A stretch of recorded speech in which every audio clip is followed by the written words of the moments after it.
गांधी है, देश की अगली इंदिरा गांधी है। जी हां, हम बात कर रहे हैं प्रियंका गांधी वाड्रा की। नमस्कार, आप देख रहे हैं SPN9 न्यूज और स्वागत है आपका हमारी खास अपडेट में। मैं हूं आपके साथ अभिलाष। ये इंदिरा गांधी का जिक्र मैंने इसलिए किया क्योंकि प्रियंका गांधी वाड्रा जब से राजनीति में सक्रिय हुई हैं, जब से पूर्वी उत्तर प्रदेश की अध्यक्ष उनको बनाया गया है, वो पूरी तरीके से यहाँ पर तांडव कर रही हैं। पूरी तरीके से कांग्रेस का वर्चस्व लहराने के लिए 2019 में कमर कस चुकी हैं। बड़ी बात यह है कि अब चुनावी दंगल तो शुरू हो चुके हैं। सबसे पहले तो प्रियंका गांधी वाड्रा पहुंची पूर्वी उत्तर प्रदेश और उसके बाद गाजियाबाद में उन्होंने करीब 2 से 2.5 किलोमीटर का रोड शो किया। जी हां, अपनी प्रत्याशी डॉली शर्मा को जिताने के लिए एड़ी चोटी का जोर लगाने पहुंची प्रियंका गांधी वाड्रा ने प्रधानमंत्री नरेंद्र मोदी पर गजब का निशाना साधा। उन्होंने कहा कि प्रधानमंत्री नरेंद्र मोदी बताएं कि 5 साल में उन्होंने क्या किया। इससे पहले भी प्रियंका गांधी ये कह चुकी हैं कि ये 70 साल की रट लगाना बंद कर दो। जो किया है वो हो चुका, लेकिन जो कर रहे हो उसका हिसाब दो। ये कहना था प्रियंका गांधी वाड्रा का। इससे पहले हम थोड़ा सा राजनीति से आपको रूबरू करा दें प्रियंका गांधी साहिबा की। दरअसल अभी तक प्रियंका गांधी 5 सालों में कहीं नहीं दिखी। एकदम से चुनाव आए, लगा कि अपने भाई राहुल गांधी की मदद करनी चाहिए और कूद गई चुनावी मैदान पर और आकर कह दिया कि देश संकट में है, देश को संकट से उबारने मैं प्रियंका गांधी आपके सामने प्रकट हो चुकी हूं। अब सवाल यह है कि आखिरकार प्रियंका गांधी वाड्रा के राजनीति में आने से क्या कांग्रेस पार्टी को एक संजीवनी बूटी मिलती?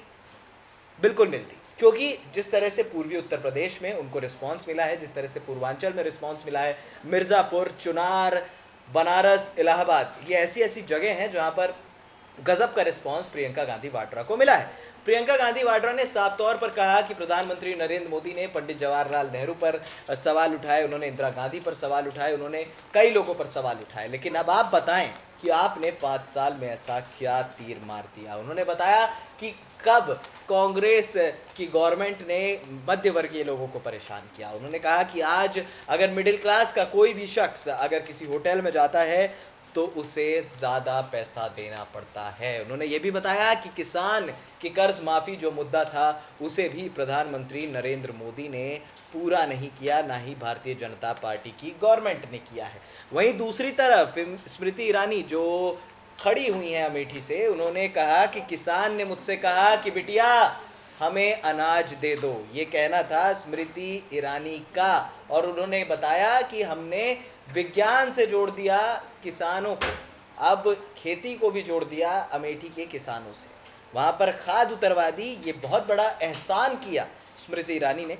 अब प्रियंका गांधी वाड्रा को भी पता है कि किस तरीके से अब चुनावी दंगल में उतरना चाहिए। डॉली जी की ऊपर वहाँ पर वो खड़ी हुई थी, उनको जिताने के लिए खड़ी हुई थी, उनके सपोर्ट में वो खड़ी हुई थी। और अब गाज़ियाबाद की रैली में जिस तरह से लाखों करोड़ों लोगों की भीड़ मौजूद थी, जिस तरह से लोगों का रिस्पांस मिला, वो वाकई में देखने लायक था। कहीं ना कहीं अब प्रियंका गांधी वाड्रा ये बात समझ चुकी हैं कि अब सीधा सीधा भारतीय जनता पार्टी से उन मुद्दों पर बात होगी जो मुद्दे वो अभी तक लोगों के लिए भुनाए गए हैं। अब तक भारतीय जनता पार्टी ने ना ही नोटबंदी का हिसाब दिया और ना ही GST का हिसाब दिया। जब वॉलमार्ट भारत में कांग्रेस लाना चाहती थी तब यही भारतीय जनता पार्टी थी जिसने सबसे पहले अपोज किया। अब सवाल ये भी है कि क्या प्रियंका गांधी वाड्रा का इम्पैक्ट उतना देखने को मिलेगा या फिर एक बार फिर कांग्रेस को मुंह की खानी पड़ेगी। हालांकि उत्तर प्रदेश की जो हवा है वो पूरी तरह से बिखर सी गई है। एक तरफ सपा बसपा गठबंधन हावी हो रहा है, दूसरी तरफ भारतीय जनता पार्टी हावी हो रही है, तीसरी तरफ से कांग्रेस अपने तीर चला रही है। तो ये सभी समीकरण जो हैं वो बदलने की तैयारी है। और गाज़ियाबाद अगर अपने नाम करती है यहाँ पर कांग्रेस की पार्टी, तो कहीं ना कहीं एक बड़ा फेरबदल उनको देखने को मिल सकता है। वहाँ से VK सिंह के खिलाफ डॉली शर्मा कांग्रेस की प्रत्याशी के रूप में उतरी हैं और डॉली शर्मा का अच्छा खासा वर्चस्व गाज़ियाबाद में देखा जाता है। गाज़ियाबाद जब कुछ दिन पहले होकर आया था तो ज़्यादातर लोगों का रिस्पॉन्स था कि डॉली शर्मा को इस बार वो जिताना चाहते हैं, इस बार डॉली शर्मा को वोट देना चाहते हैं। हो सकता है कि गाज़ियाबाद में इस बार पलटवार हो सकता है कि इस बार गाज़ियाबाद की सीट पर कांग्रेस अपना वर्चस्व लहरा दे, हो सकता है कि एक बार फिर कांग्रेस का पंजा कमल को अपनी चपेट में ले ले। फिलहाल इस खास अपडेट में इतना ही। हमें दे दीजिए इजाज़त और हाँ, हमारे चैनल SPN9 न्यूज़ को सब्सक्राइब करना मत भूलिएगा। नमस्कार।